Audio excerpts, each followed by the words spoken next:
It's time. Your new deck is ready. The new sleeves feel so smooth when you shuffle the deck. You turn over your commander and everyone gasps as you proceed to wow them with the insane interactions you've found. Actually, this death trigger uses last known information, so it's going to see its power and toughness from on the battlefield, you tell your opponents. Interaction after interaction piles up, fueled by your clever deck building. And then you lose. And you lose. And you lose. Your deck isn't working, and it's time to go back to the drawing board.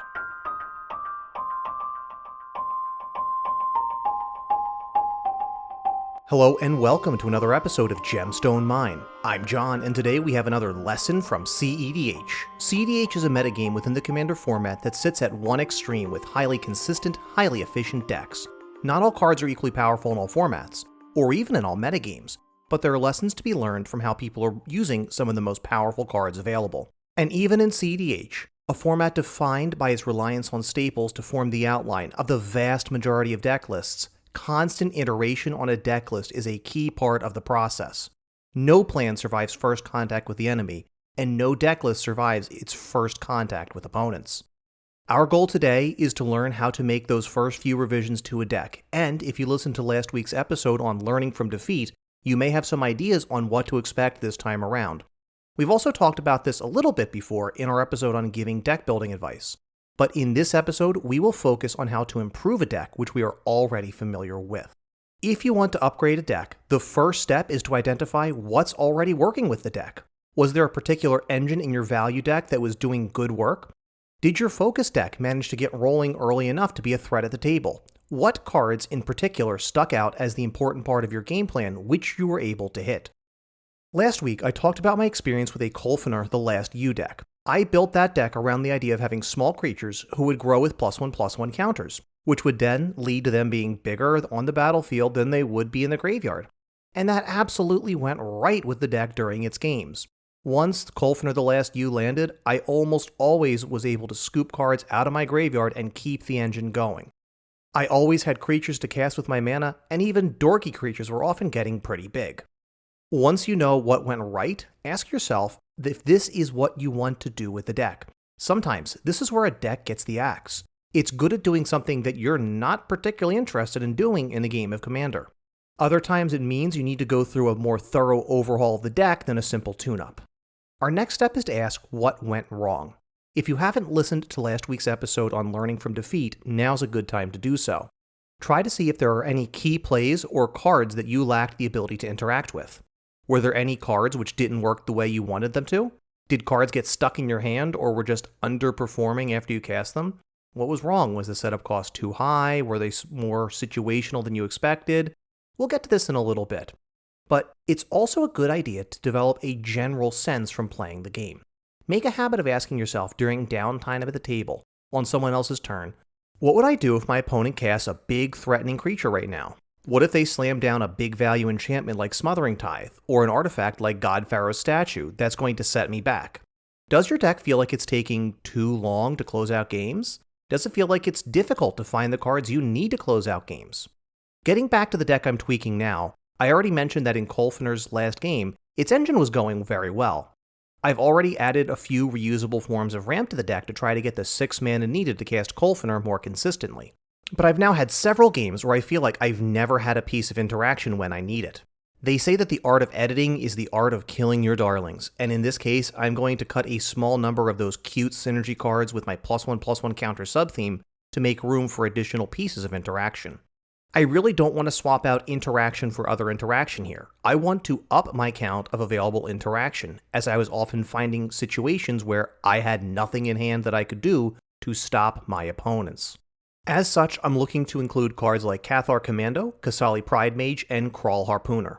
The first two are going to be 2 mana value creatures who can be sacked for a single generic mana to destroy an artifact or an enchantment. And sacking on demand in Kolfner will play well into the deck's strategy to keep my hands stocked with creatures at all times.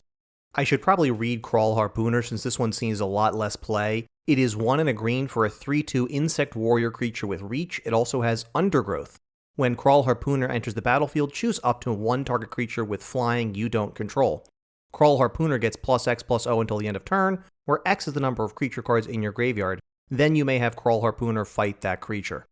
It's a nice form of removal as a way to get rid of potentially problematic flyers, which I usually have trouble with in this deck.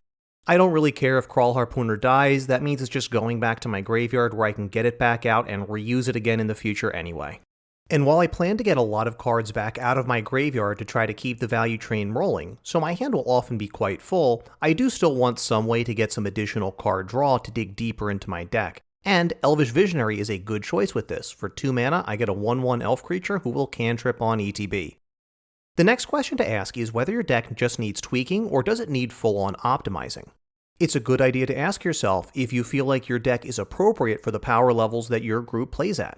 Sometimes your first draft of a deck is just too weak, a few too many cute combos and interactions, not enough ways to actually deal with and answer your opponent's threats. You might have too slow of a ramp suite to keep up with the critical turn that your playgroup is presenting. At the same time, you can also occasionally come up with a deck that is just blowing your opponents away. In that case, try to look to identify cards that they are having trouble handling, and cut those in favor of maybe a few more cute cards in this case. Remember, you can have your critical turn built after your opponent's critical turns, so long as you have adequate defensive speed to answer your opponent's threats. We did an episode on defensive speed if you want to learn more about that. My Kolfener deck did not have enough defensive speed to be effective initially, particularly when Korvold was going ham.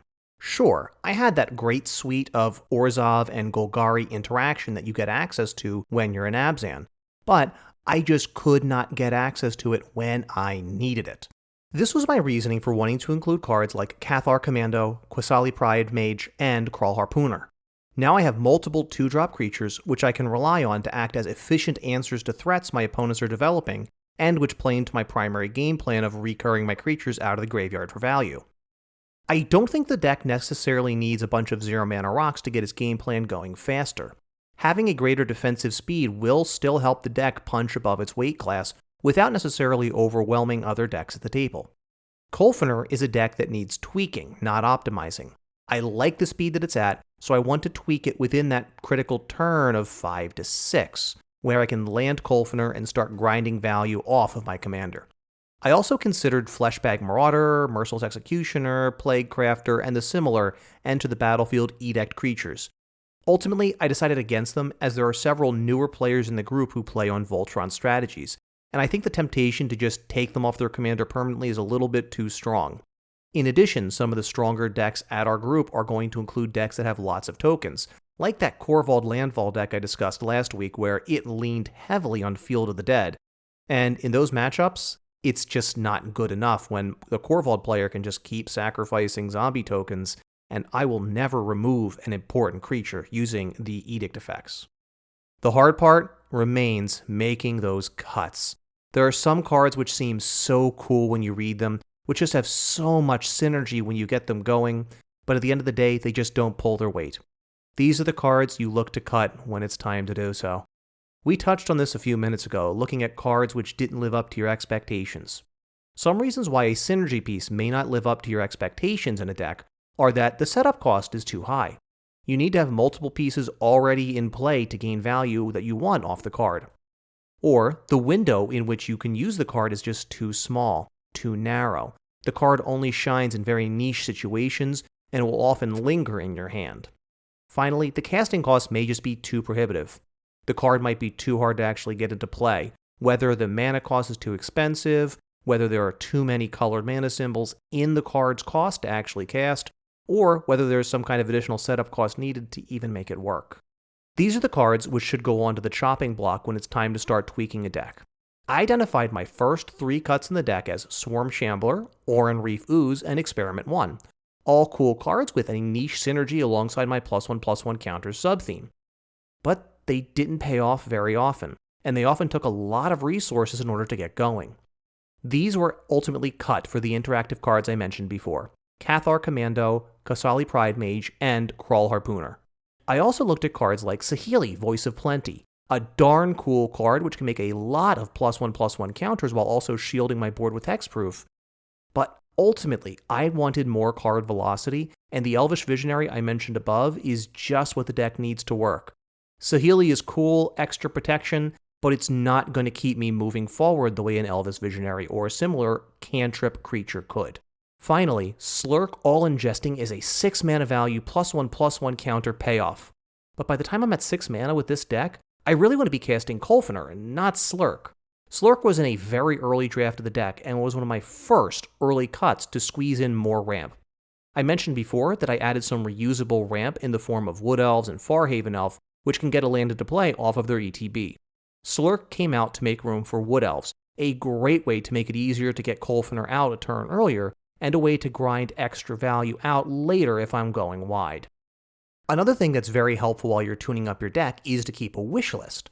Moxfield has a considering section on the deck list, and both Architect and Moxfield have a sideboard option because, remember, these deck building websites are supposed to be usable for people playing in 60-4 formats where sideboards are a thing. In Commander, we don't get to use our sideboard very much, but these are great places to keep a wish list of cards to look at if you want to try them in a future game.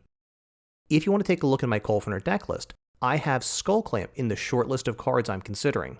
It's not in at the moment because it's a bit of a non-bow with the +1/+1 counter theme, and I don't want to have to dedicate a lot of slots to being able to tutor it up. But if I decide I want to tweak the deck further, I can look over my considering list to see which cards are the ones that might fit the needs I have for the deck. Another good thing to do is to keep track of the cards which underperform, your darlings which are likely to be cut in the future. If the previous section was about keeping a wish list, this is kind of like keeping a naughty list. Architect makes this really easy, as you're able to change the color of a card's tag so easily that you can just look across the board at a glance and see exactly which cards you're considering cutting from your deck list with a glance at the screen. When you just have to consider 3 to 4 potential cards when looking for something to pull out, it's much easier than having to read 99 cards all over again and pick one. If you know that you want to add in more answers, for example, you're probably not going to pick a creature removal to pull out of the deck, but you might decide that it's okay to pull out another synergy piece or ramp piece if you feel like both of those packages are already quite adequate. My Kolfener deck, just as with most of the decks in our format, is a constant work in progress. I don't think it'll ever be done. And I'll let its performance in games tell me what wants to change and what needs to change. How about you? What methods do you use for tweaking your decks after Commander Night? What cuts have you agonized over? Which of your darling synergy pieces have you had to de-sleeve, and which ones really broke your heart when you did? Let us know. Leave us a comment on YouTube where we are Gemstone Mine Podcast. Add us on Twitter where we are at GemstoneMineMTG, or send us an email where we are gemstoneminepodcast@gmail.com. Until next time, I'm John, and this is Gemstone Mine.